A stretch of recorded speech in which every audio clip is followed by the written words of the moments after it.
Here's a progress report on my physical therapy project. It's been about 8 weeks since I started. I'll open with some stretching, talk about my diet, and move on to my cardio exercise on the bag. If you don't know about my health and mobility challenges and you're curious, see the first video in this series. I'm not going to cry about those issues every time I post an update. Well, look at this. I had no idea that I looked this bad.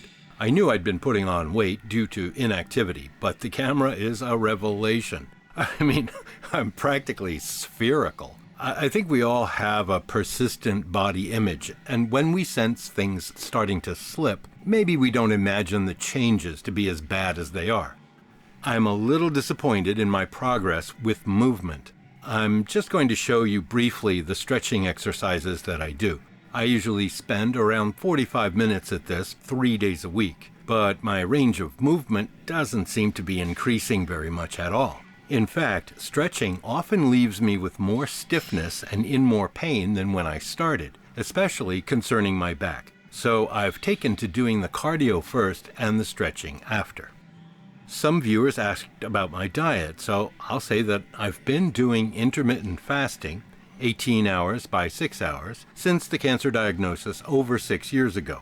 At home, we stick to basic whole foods and prepare them ourselves from scratch. We avoid seed oils and processed foods. My lovely wife bakes all of our desserts and breads. She makes pasta, noodles, dumpling wrappers, etc. from scratch.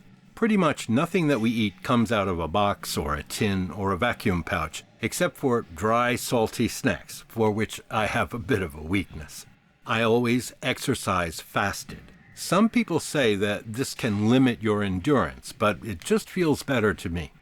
I was keto for almost 4 years, but I stopped because my fasting blood glucose was always in the high 5s and low 6s, and my hemoglobin A1C was always right around 40. You can be keto all right, but your body is just going to synthesize as much glucose as it wants. I eat a lot of protein, which may have been a factor, but I don't see how one could simply consume edible oils all day for years at a time. That strikes me as a perverse, unhealthy diet long term. Looking at my aerobic workout, I don't feel any lighter on my feet, but unless I'm imagining things, I think my hand speed is up a bit. I thought it was decent to begin with for a guy who's approaching 70. Here, I'm still using 8-ounce gloves. Again, if you record your workouts, you can see if you have any bad habits. I could definitely keep my hands higher, and I'll work on that. And I could aim both higher and lower, rather than sticking to this middle height that I seem to like for some reason, probably because it's easy. I wouldn't really have known about that if I hadn't seen the footage. For me, as a switch hitter, I like to transition from orthodox to southpaw, maintaining a fairly square basic stance, and slip laterally rather than lean back. Of course, I have to be very careful to keep my feet in contact with the floor. This shuffling is something I explained in the first video. I look like a dancing bear, but I really don't have a choice here.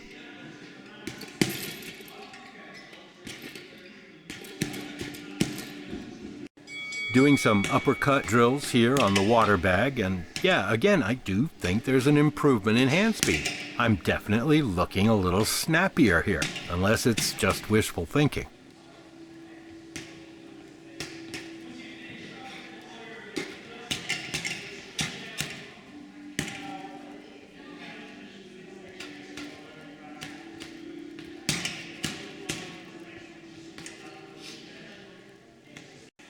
And now this is a little more recent, where I've graduated to 16-ounce gloves. I dropped from 10 rounds to 8, and I'm holding my hands even lower, but I will be working on that, as I said, and that's 2-minute rounds with 1-minute rest.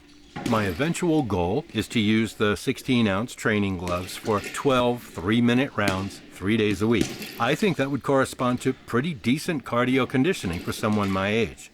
I mean, obviously, pounding a bag is nowhere near as physically and mentally demanding as actual sparring, but there's no amateur boxing for geezers. I guess the injury rate would be out of control, but I would totally do it if I could.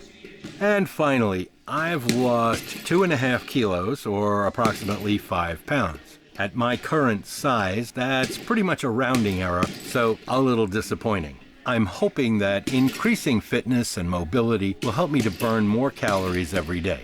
But if I keep going at 5 pounds a month, well, it's going to be quite a long road to a healthy weight.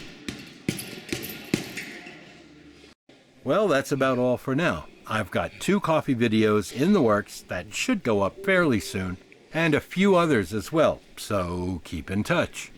Cheers!